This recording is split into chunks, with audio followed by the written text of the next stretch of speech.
Okay, so we have discussed a lot about ancient Greek theater, discussed the origins, we discussed the elements of the various types of drama, we discussed the playwrights and some of their plays, we've discussed the elements of the performance.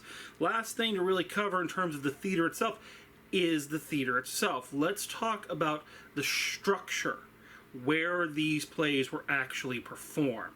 So what we're looking at here is a photo of an actual ancient Greece theater, and it is still open. Tourists can go there, as you can see. There are a couple things I want to point out about the structure itself. Number one, and I'm sure this is something you picked up on right away, notice this is an outdoor theater. This is what we call an amphitheater. Now, if you look, the vocabulary word is underlined right above the picture. We are going to go into the different types of stages, the different seating arrangements that can be used in another video. But for right now, what I want you to know is that the ancient Greeks used amphitheaters. Now, an amphitheater actually has two definitions. The technical definition is an amphitheater is any theater that is outdoors and is using a circle or half-circle design structure. So as you look at this photo, notice the circular pattern of the playing space down where the people are standing. Notice also the half-circle design of the seating arrangements. A lot of modern-day amphitheaters also use half circles in the back portion of the stage. The purpose of all of this is to help projection, to help the sound travel out towards the audience. The second definition, and this is the one that we have come to use more modernly as we refer to amphitheaters, is basically a blanket term for any outdoor theater. So when you see any structure, any staging area that has been set up outside, people will refer to it as an amphitheater. You still see amphitheaters today, and matter of fact, there are several in Memphis. Here is one at the Botanical Gardens, the Clamshell, where several concerts take place a year. So the amphitheater is still a used space in modern day. One of the other things that I hope you notice about this structure is its size. This was a huge space, and all of the theaters of ancient Greece are incredibly large. Now remember that theater, the City Dionysus, the Playwriting Festival, all of this was birthed from a religious ceremony. And even though the Playwriting Festival was a lot of fun for people, above all, it was still part of a religious service. So the Greeks really wanted to make sure that as many people could come and see these shows as humanly possible. We have some conflicting reports as to whether or not there were designated seats, for the rich or the poor, but most reports seem to come down on the side that it was a first come, first serve. That the entire purpose of the seating arrangement as it was so that the citizenry could intermingle. Again, a religious ceremony, something that is not supposed to segregate between the rich and the poor. Therefore, they didn't have assigned seats to the best of our knowledge. You'll notice that the seats are stone. They were carved right out of the hillside or the mountainside or whatever. No padding.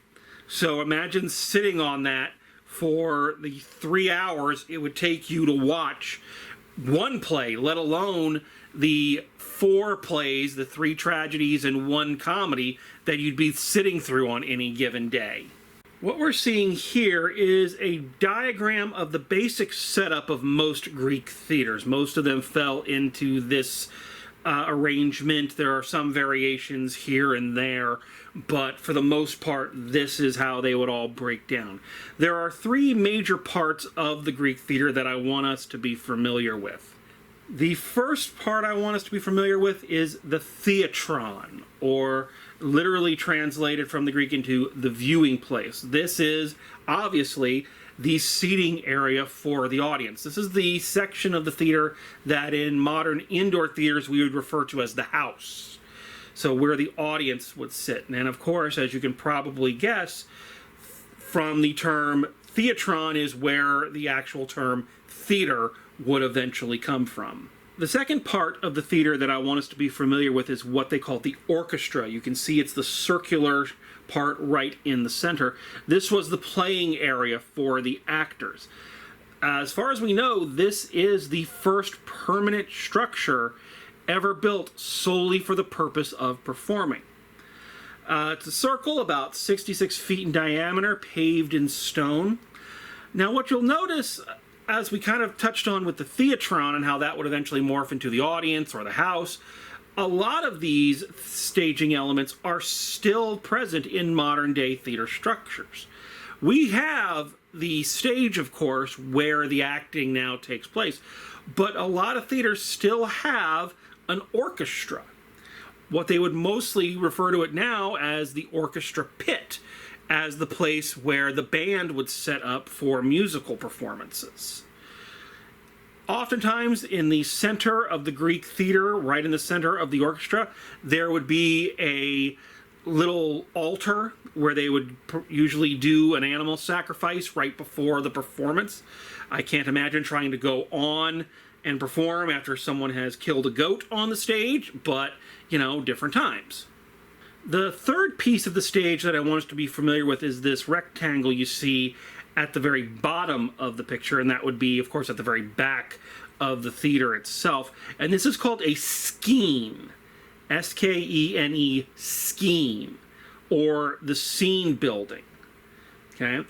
The skene was a 2 to 3 story high structure that would be used mainly for changing areas, entrances and exits, depending on how large the theater structure was.